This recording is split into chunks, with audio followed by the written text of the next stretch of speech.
and welcome to the June 2018 Alliance of Independent Authors Advanced Self-Publishing Salon with me, Joanna Penn, and Orna Ross. Hi, Orna Ross. Hello, Joanna Penn. That's quite a mouthful. You do it so nicely. I know it's quite long. But anyway, everybody, today we are talking about building your team of professionals as an advanced self-publisher. But we are first going to get into some updates and also a bit of news, because as ever, like doing this once a month means so much happens along the way. So Orna, start off with what's the Alliance been up to this month? Okay, well, we were drowning like a lot of people were in GDPR because we had to do it across 3 websites. We have our conference site, our self-publishing advice site, and our membership site. But also, of course, we had our members who were looking for guidance on this. So we're over it, and for anybody who hasn't got around to doing it yet, there is a quick and easy guide in the member zone, all about email lists more broadly, and then about the regulations, because it does set a high standard for data privacy and just makes everything would make everything very clear if people were very clear about exactly what was being asked. Unfortunately, there are a lot of experts in the area who are not so expert, and there is a lot of debate about what is necessary and what isn't necessary. So we've just looked at it from an author's perspective, given what we feel is the safest way to go with it, but mainly would urge you not to listen to the speculation and not to worry too much about it, because it isn't likely to come crashing down on top of you, in a ton of bricks anytime soon. But just to get the basics right and get them in place, which is essentially about making sure that when you send an email, the people you are sending it to are very clear about what they have signed up for, and also having a cookies policy on your site and a privacy policy that people can see what you're doing. And yeah, I think the overwhelming thing for me is, because I have 3 websites too, so it was quite a lot of work, but it's also to think of this as a positive thing. And we all want better data protection, and we all want better email privacy. And I think it's a very good thing. So just a little bit of doing stuff and we will all have a better future. I'm just all rose tinted glasses about it. But what have you been up to personally?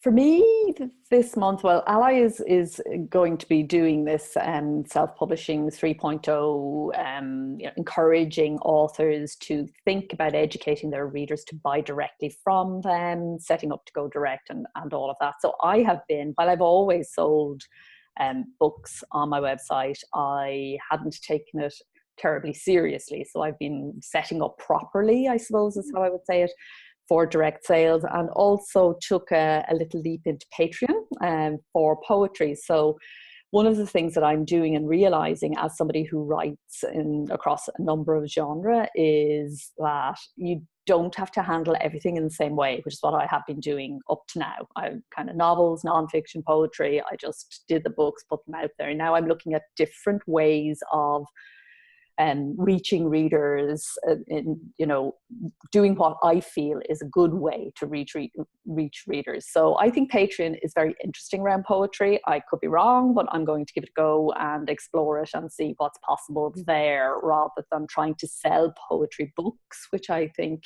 is a hard sell.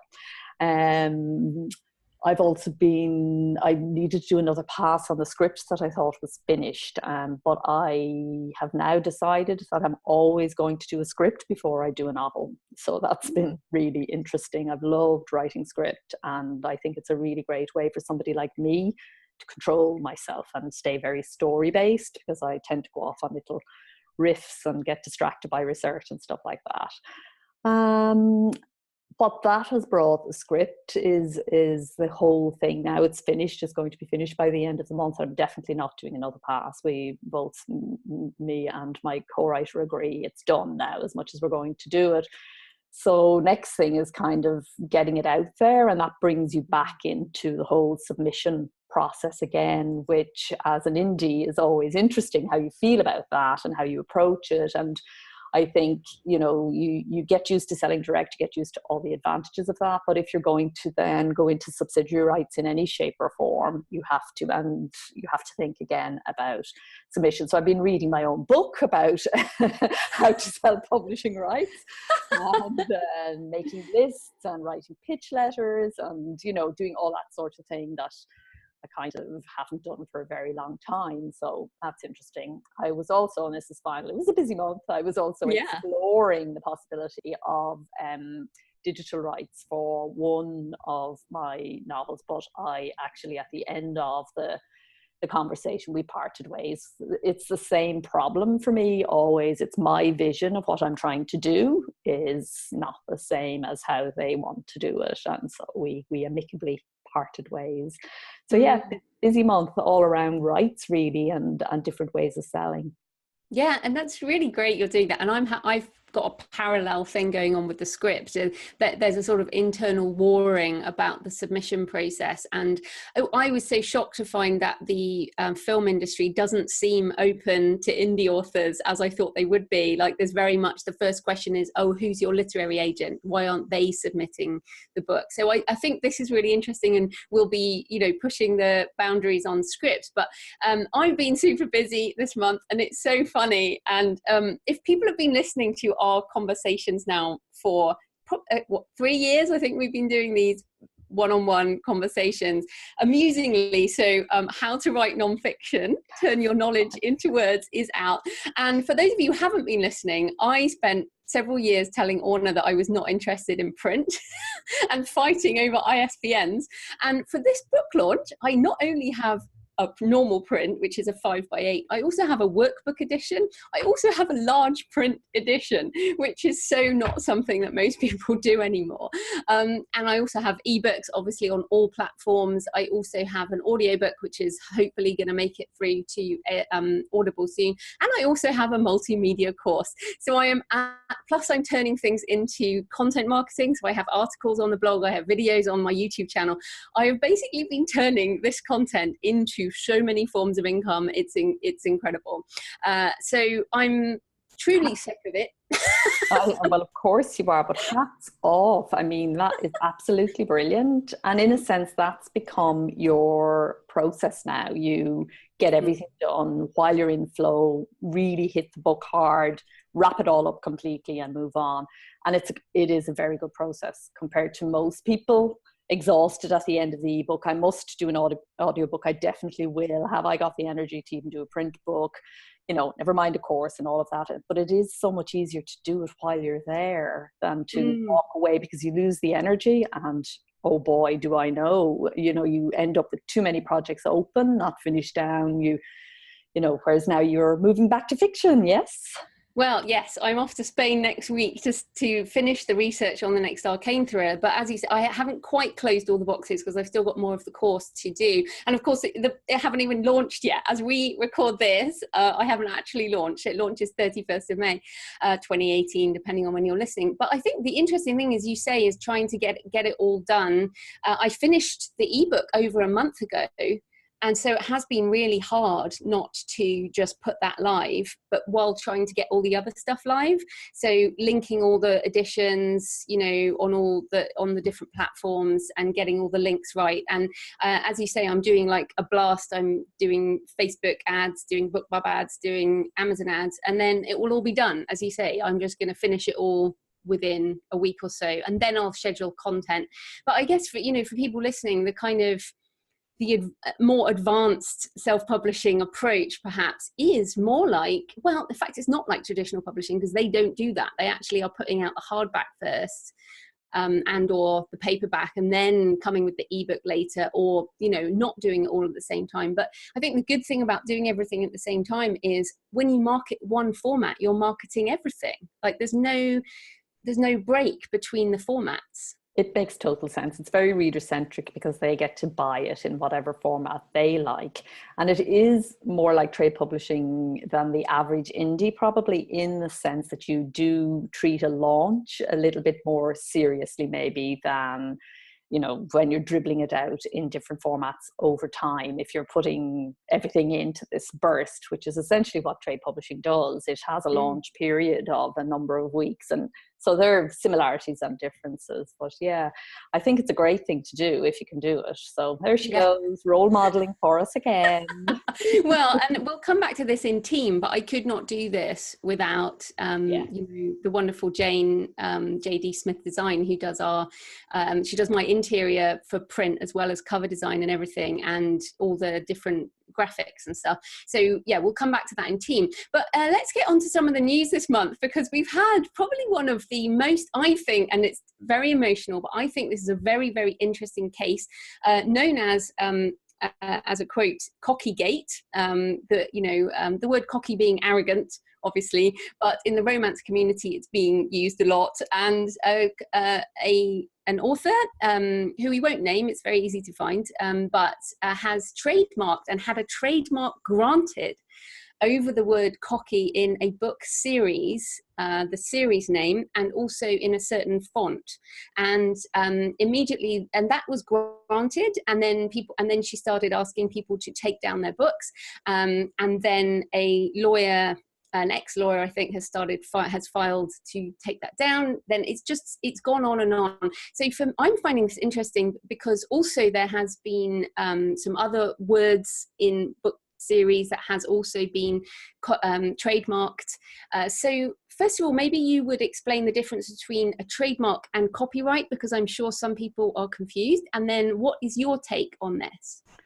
Okay, well, copyright is simple. Copyright was instigated to ensure that creators were seen as the actual people who owned the work. And that was as a result of a lot of fighting, a lot of activism, and a lot of pro-creator legislation was brought in around the world, and it's in varying degrees. In some countries, copyright really does have legs, and in others, it's absolutely just doesn't exist at all. And it becomes less and less useful and relevant in some ways as, you know, content is digitized. But on the other hand, it is essentially what our livelihood rests on. If we don't have copyright, if we can't prove ownership, then why should anybody buy from us? And if anybody owns it, we can sell it. And it doesn't stop piracy or plagiarism, but it is there and invested in the law. Trademark is a much more... Just before you go on there, it's very important. You can't copyright a book title.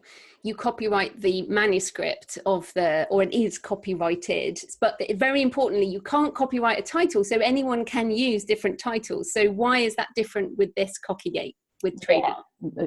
Yes, exactly. So in this country, in the US and in various other countries, there are countries in which title is copyright, but in our jurisdiction and in lots of them not, and where this particular scandal is happening, not. So trademarking is a much more robust form of intellectual property. It's copyright is a passive right and has to be asserted. Trademark, you actually go out, you purchase it, you make it happen, and you are essentially, you know, going to use it as a tool. Whereas with copyright, very often you're in a defensive position. If it ever does go to court. And to be frank, copyright cases are very, very, very few in number. Most people don't go to court on copyright. Trademark cases are to a penny. They're always happening.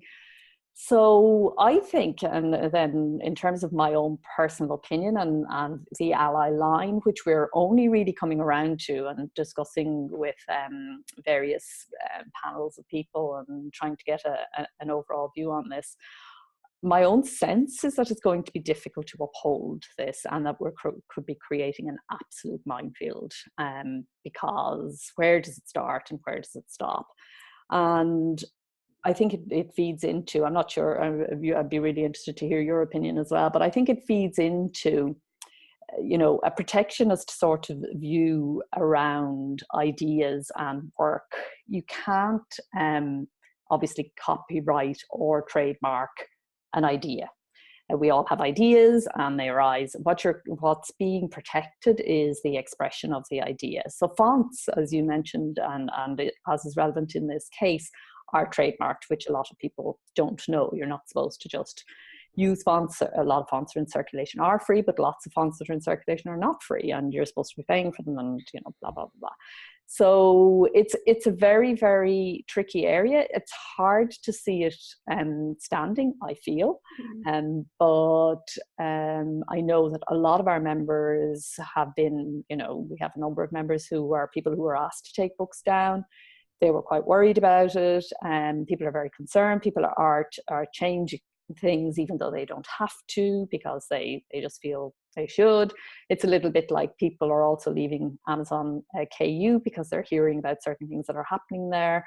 So one thing that you notice in the author community is that when things like this happen, people get fearful, and that, I think, is one of the big problems, is that these kinds of I don't know, I'm trying to find the right word, you know, this that sort of ownership and claiming creates a culture of that is a little bit in, you know, doesn't really sit well with the indie way, I'll put it that way. What do you think about Copygate? I think it's I'm finding it very interesting from an intellectual property rights discussion, and I have you know, it's very hard to comment away from the emotion.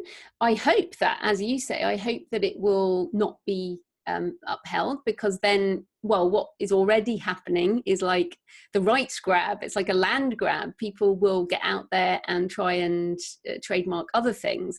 And, you know, I think, so it's difficult. It's very difficult to know what's going on in that area. I do think that the wider discussion amongst the community seems to be an ethical one, which is this is not the behavior that we are encouraging. I personally don't know why you would bring down the wrath of the romance author community. It's pretty hardcore, that wrath. I wouldn't want to do that. But equally, there are many things that are law that we don't ethically agree with. So as you and I talk, for example, that Ireland has just passed the referendum on the abortion law. Now, clearly, there are people on both sides of that debate. But what is law at one point, a lot of people disagree with. So this will be the thing. If that trademark is let stand, that has no...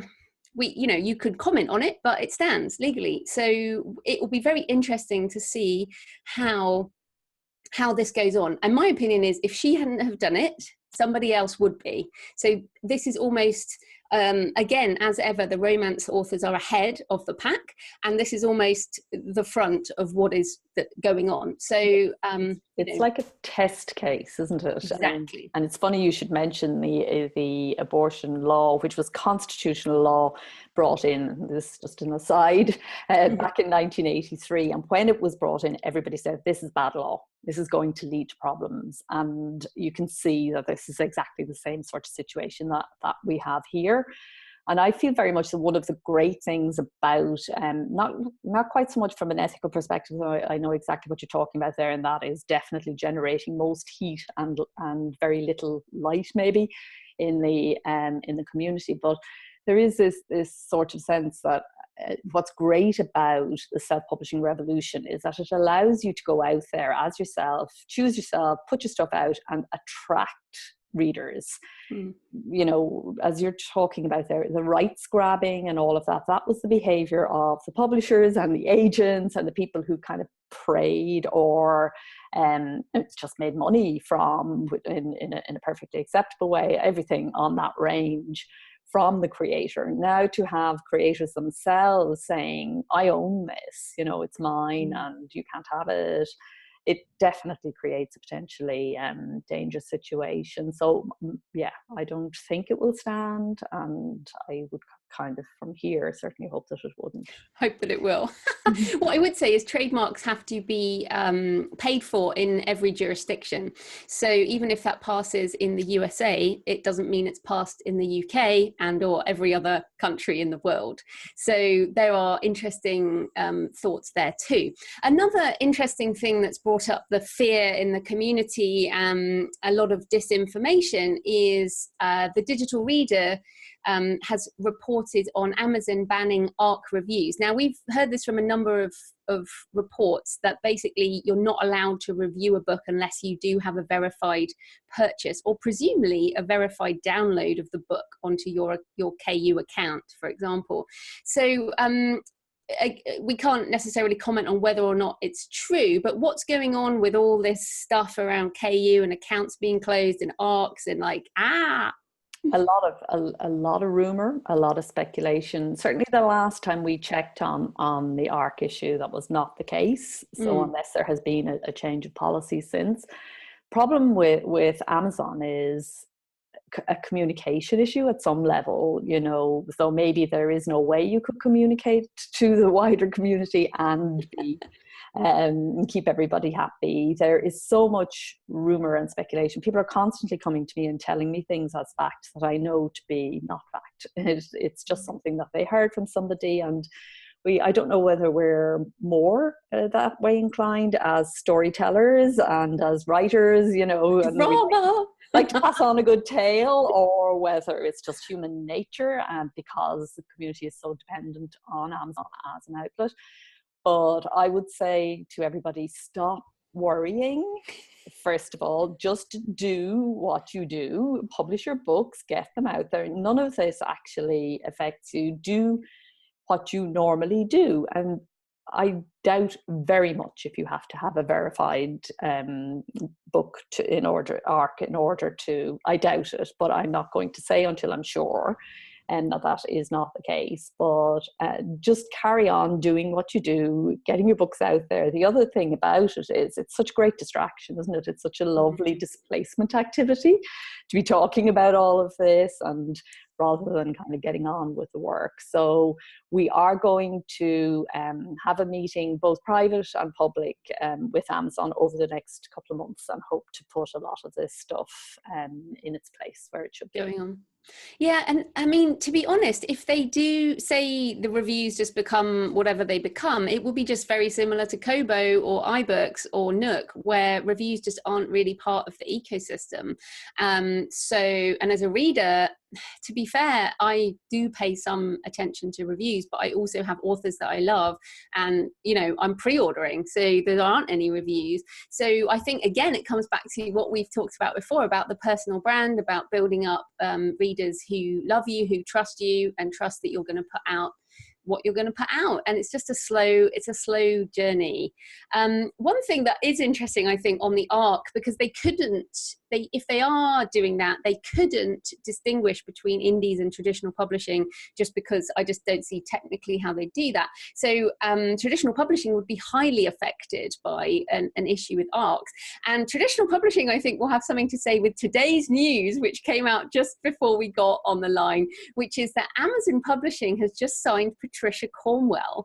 And I remember a few years back, people were like, oh, when the big name traditionally published author goes indie, then everyone will see that, you know, we're the best. It was back in the us and them days. But what's interesting now, this is really the first big name who signed with APUB. I think it's Thomas and Mercer, which would make sense. So this is a brand new series by one of the biggest names in crime and thriller, huge author. And with the dominance of Amazon Publishing in the charts, will we see, you know, the sort of, well, first of all, into the high street. These books are going to go into high street bookstores. This will probably be the first big print dominance. So what do you think? What is traditional publishing shaking? Are they shaking in their boots? Yes. Yes, I mean, they have been shaking in their boots since 2008. So, you know, the rise continues, and this is another big step, as you say, a huge step forward in the sense it was inevitable that it was going to happen. It was only about who was it going to be. So it's the first one, and it's going to be the first of many. So Amazon Publishing dominance in the digital space is huge. It's getting bigger, and this is only going to make it bigger again, you know. So For indies, for trade publishers, it's very scary because they need those big sellers. You know, they are their people. That's what keeps their buildings in Manhattan and London. That's what keeps the expense lunches flowing, you know, and all of that. For indies, I think it is less relevant because we're back again to that idea, you know, which we're always coming back to. It's you and your circle of readers and the number of people you need to make a living and the various ways that you have shaped up your business to bring in money to keep you going as a writer. So you don't need anything like they need. You don't need to be Patricia Cornwell. You just need to have enough readers to give you a living. So it's less relevant in that sense. On the other hand, you know, if Amazon publishing gets to the point where it's taking over everything, but I don't think it ever will, because there's always going to be that upsurge of creativity that's going to come up through KDP and the other platforms. And yeah, definitely then APUB comes in and creams off the people who are doing well. But we're now seeing, you know, indies who have gone into APUB or trade publishing and have come right back out, just not loving it and not loving it at all. So there is something unique about the indie experience that I think is always going to be there. I do think trade publishing will be there. We will have more than just APUB, and I would certainly hope that that will be the case. I wouldn't like to see one player dominating absolutely everything. But yeah, interesting. Another big step forward for Amazon, and yeah, you have to say hats off. Yeah, I know. Well, I do have some shares. You know, I'm not in KU, but I have some shares. That's why I'm like, I'm an independent author, but I have shares in them. But it's so interesting, and I think this will continue to be a discussion. But it's so funny because there was an article in the British Bookseller, I think quite recently, with Owen, who's in the UK Amazon, talking about, and they asked him specifically about high street print books, like why aren't the Amazon print books in bookstores? And and they said something like, oh, biding our time. And this is exactly biding our time. And yeah, really fascinating, I think. And as you say, I don't see this as any kind of threat to indies. It's an interesting thing. It's not what we expected back in the day. We were like, oh, you know, Patricia would set up her own company like J.K. Rowling and she would just do that. But when I've talked to some of these really big names, including someone like Lee Child, you know, I actually asked him and he was like, why would I? Why would I do that amount of work when I have these people to do it for me? Which leads us in nicely to our talk. Oh, beautiful, beautiful segue. Beautiful segue. If you can find people to do stuff for you, as in build a professional team. So before we get into exactly how finding people and then managing people, when is an author at the point of needing to build a team of professionals? It's a very good question. I mean, some people go in and then work their way up to that point. So they actually do everything at absolutely cost, at first, and just invest, I hope, in an editor as their major expense, but kind of cobble everything together. And then when they start to make money, start to pay a team. There is an argument to be made for starting a business as an author like any other business and actually doing a business plan. I know, radical. And thinking about your team straight up, thinking about what are my strengths, what are my weaknesses, what do I not want to do, what do I want to outsource, and beginning and start from there. But I don't think that's your typical creative mentality. I think what happens is that, you spend a very long time learning to be a writer, and then you spend a very long time learning to be a publisher, and then eventually you have enough income left over to actually begin to hire people to do some of the things you don't like doing. I think you're right. I mean, even I've run my own businesses for years, and I started at the bottom and like, oh, I'll do this myself. I actually think the reason is because you don't know. So the people listening to this probably now know what is involved, because this is the more advanced level. But certainly when I started writing that book and then getting into self-publishing back in the day, like 2007, when I was like, I didn't know what I was doing. So you don't even know that you need people. So the first person I hired was actually a bookkeeper. And Yeah, well, you know, my first book was nonfiction, and I think you can, as a business consultant for 13 years, I think I used a proofreader, but I think you can get away potentially without an editor as a nonfiction author writing in your sphere of influence as such. And I used a printing company who then did the cover design. But so let's just cover the people that we think you need. So editor of different types depending where you are. Cover designer, really important. For me, I have a bookkeeper and an accountant who I absolutely rely on. And I have a virtual assistant. I have a number of different people who do different jobs for me. So that's just a sort of a top level. Who else? Or, you know, who do you may also want specifically formatter, or you perhaps tech help with websites. And stuff like that. A lot of us have our own WordPress websites, but again, once your site gets to be complex in any way, you're probably going to need a bit of technical support, or if you're like me, you're going to need technical support. And lots of it. And lots of it. Yeah, general administration, I find that was my first thing, just general. So I've got kind of two perspectives on this. One would be as an author, and one would be with AskALLi. Obviously, there is a team there and has been from the start. Whereas as an author, I kind of worked it up a bit more slowly. But I had administration on both sides from the start.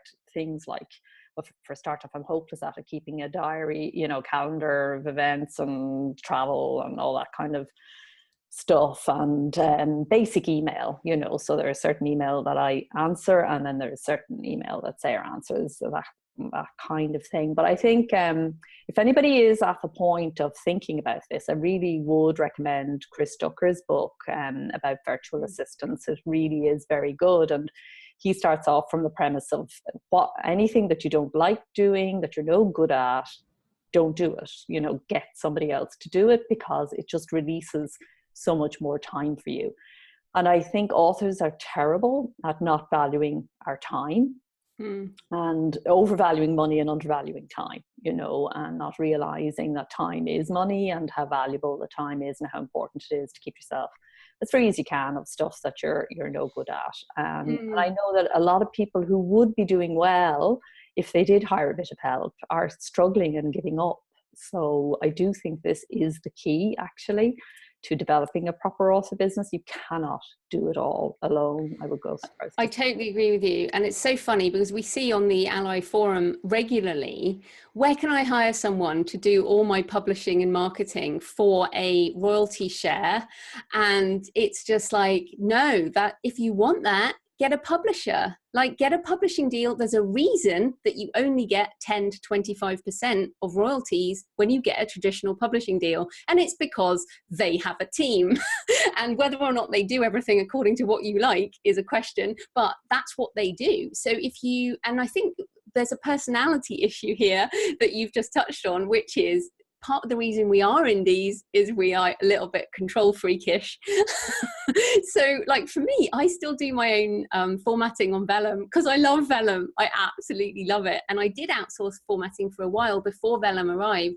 And it was just a nightmare because I wanted to change stuff. Same here.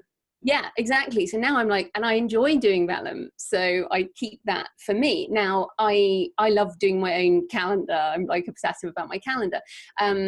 So I think just back on the Chris Ducker interview. So I interviewed Chris on my podcast, on the Creative Penn podcast back in, I think it was 2014 or 2015 when that book came out.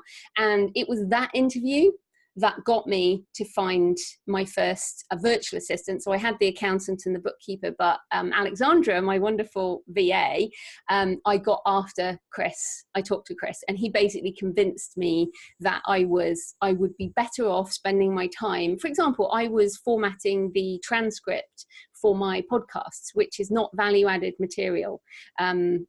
Although it is for Alexandra. Thank you so much. So let's just come back on, how do we find those people? Yeah, I think that's you know, this is trial and error, and it's another place where we see people giving up too soon. So I have had at this stage, you know, some people who are literally with me since the very first day and are still there, and others have come and gone, and that's because I didn't suit them, or they didn't suit me, or it worked for a while. Or there's also a distinction between people who do ongoing tasks and that you would want to be around forever, and people that you hire just to do a specific task and that's it, and you'll never hire them again. Maybe optimize your YouTube channel or something. Once it's done, you don't need to do it again. So you need to kind of get clear, first of all, about exactly what you're looking for. And then I think it is, because we are authors and our needs are pretty you know, uniform across the board, it's well worth asking other authors who they use. And if you have a community, you know, reach out there. It's really important that you get somebody that you can trust, because you're going to be giving over passwords and a lot of stuff that's really kind of key and important to you. And so trust is a really important thing, and that's why reaching out through your own community and through your known contacts can be a good way. I have to say, though, I have also found some fantastic people. The aforementioned Sarah, without, you know, I just could not cope without Sarah now. She's like another limb. Was a people per hour person hired for a small job, you know. So there is no one set way to do this, but I think it's always worth saying it's trial, even if it's something that you feel you want to run forever and ever, and put a limit on it. Say, we're going to try this for a month, 3 months, whatever is appropriate, and give yourself time to get to know each other, and be prepared to cut your losses. It's a total pain when you've just spent 3 months with somebody saying this person's not right, but it's much better to do it then and go again and look again than it is to keep going with it. And I know it's all that effort. It's very typical of the indie experience. You know, doing the hard stuff up front saves you years down the road, but it can be hard to just make yourself do the hard stuff up front. And it is, as I said, it's stopping a lot of people. What about you? Where do you find your good? Yeah, so, well, amazingly, I can't remember how I found my first VA, and then it didn't work out, as you said. It's a bit like sometimes editors as well. You know, you hire an editor and things don't work out, and you're not happy with how the partnership is going, and then you find someone, and it's a bit like dating. A lot of this stuff is a bit like dating. Like, you often have to try a few people to kind of find someone who fits with you, and then also frogs. Yeah, and also you might grow out of each other as well. Like, you know, very much. Yeah, well, one of the things I was going to say is Alexandra came to me after hearing me talk about it on the podcast. So if you do have an audience, if you have an email list, sometimes you can find your best people within your community, especially if they already know your voice and they already know your ethics. You know, so for example, Alexandra, you know, organizes the guest post for the Creative Penn because she knows what I like and what the site is, you know, and she'll reject people without even coming to me if she knows that they won't fit. In terms of the publishing, you know, just for authors kind of specifically, not if you're blogging and all of that, I think your most important people, I think a really important thing is to treat them professionally. With respect to, I pay on the moment I receive an invoice. I will pay it from the people that I absolutely trust and want to keep. And also I respect their professionalism. Like with Jane, our cover designer, you know, we've gone for so long together now, she almost gets it first time, but I'm never going to go, oh, that's like completely wrong. You know, it will be a tiny iteration. So I think learning to work with other people is also difficult for some indies because we're used to doing it our way, but sometimes someone else's way can be just as effective. So you do have to kind of learn to take a breath and go, oh, you know, rather than go, oh, it would be quicker to do it myself, which is true the first time, but it's not the 8th, the 10th, the 20th, whatever. The other thing I would say on this, I think really important is you need to decide what you really want to outsource and whether it's worth it. So for example, many people say, oh, well, can't I just find someone to do my Facebook ads or my social media for me? And the thing is, it won't be worth the money because I haven't heard of anyone who's been able to outsource their advertising effectively to get a profit. Like, you can pour money into it, but because the profit margin is so small. And then with social media, how can you measure the return there? So I think you have to be really careful and write down what you're looking for and be clear about that, and then find people in those spaces. And that's another good point. It's not just one super person, it's lots of people in their spaces. That's right. And that can feel a bit overwhelming at first. You know, we want to, I think people, the natural tendency is to want to find one person who can do everything and only have to speak to one person, and actually barely have to speak to them at all, you know, communicate by telepathy practically. And one of the skills that I really had to learn, and I think there is, you know, when you're coming to this stage, or if you're considering it from the start, and presumably if you're listening to this podcast, you've been doing this for a while, but when you're coming to this, you have to think about your own skills and how good you are at managing people. And it actually is incredibly effective and productive way to have virtual assistants if you're good with email and you communicate well in writing, which presumably as a writer you do. But I know that I had to stop and take more time over all the instructions and everything that I was giving to people. I was always kind of skimming it and, you know, just doing it too fast, and then having to explain a second time, or it wasn't done properly and it was totally my fault because I hadn't read it from somebody else's perspective. So there are skills you need. You become effectively a manager of people, though a very unusual kind of one, because you may never see them. I mean, I have people everywhere from Bangladesh to all the way around to Australia, the long way around. Yeah. So, you know, it's they're all over the world. And there is a difference between using VAs individually for specific tasks and running a team, which is what AskALLi does. Mm-hmm. So with the team situation, and this would apply if you're a non-fiction writer as well, maybe, you know, with a subscription kind of model in the background, or a course-based thing that you're taking quite seriously.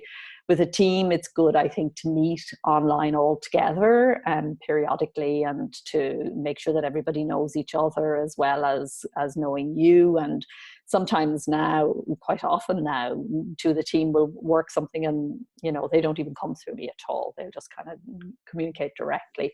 And that's another stage again, you know, that's a second step up.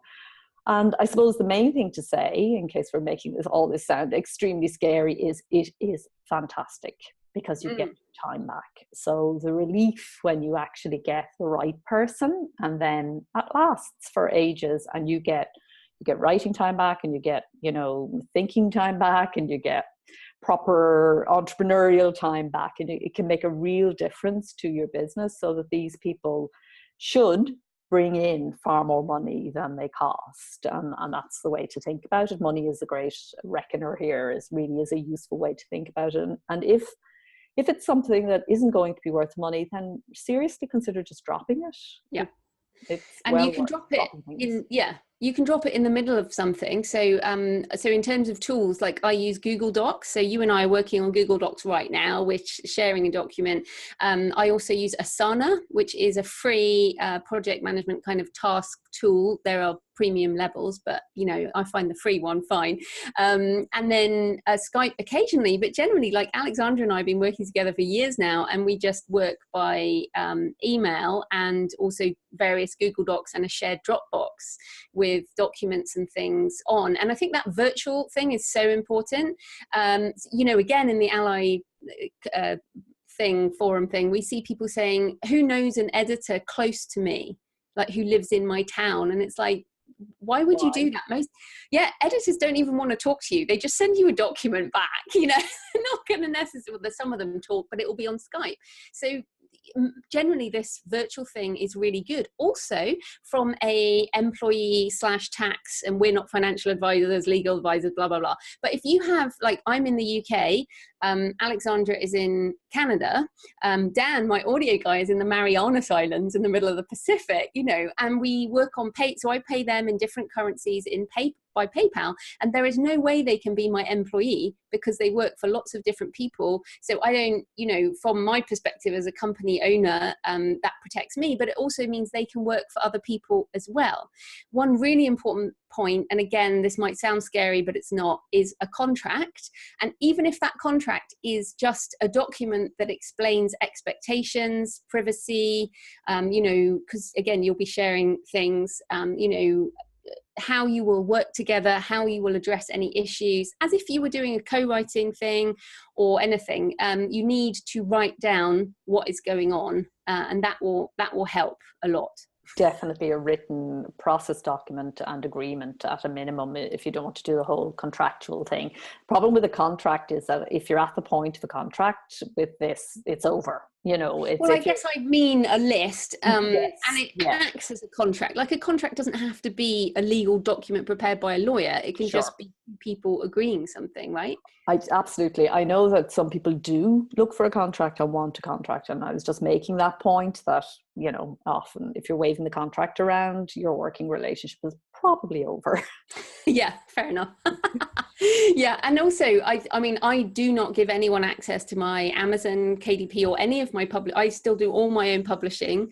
I don't give anyone access to my PayPal or my bank accounts or any of that stuff. Another tool I use, which Jonathan sorted out when we started working together, is 1Password. So you can set up, so that is a password management system, so that you can share a vault for certain things that you want to share logons for. So for example, my Facebook page, I have several people who can get into that by being admins, or I have, different things that people can log into, but it still protects my personal stuff. And I think another time we'll talk about working with people that you love. Yes, that's another whole show. The virtual people. But I think probably the other thing is budget. You don't have to be spending thousands of dollars a month, although you may end up that way eventually, but you can just start. Like for me, I said with my bookkeeper, it was, I think, £12 a month for my bookkeeper, and that to me was the thing I did not want to do. I was not going to reconcile my accounts. I'm just not going to do that. And if you don't have a business yet, then maybe it's the editor, the cover designer, those types of things that you really should start with and save up for if necessary.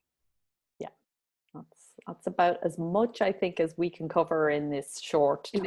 I think we've gone on too long, but it is a really massive issue. And as you say, it's probably the difference between someone, and I think I remember Chris saying, this is the difference between like a 5-figure business, 6-figure business, and a 6-figure business. It's like it's a growth step, because you have that time and you have that life, and it's the only way to scale. So if you want to scale, you don't have to, but if you want to scale, this is the only way. Or get a publishing deal and have someone else do it all for you. Yeah, write to APUB. Yeah, right. That's a really good point.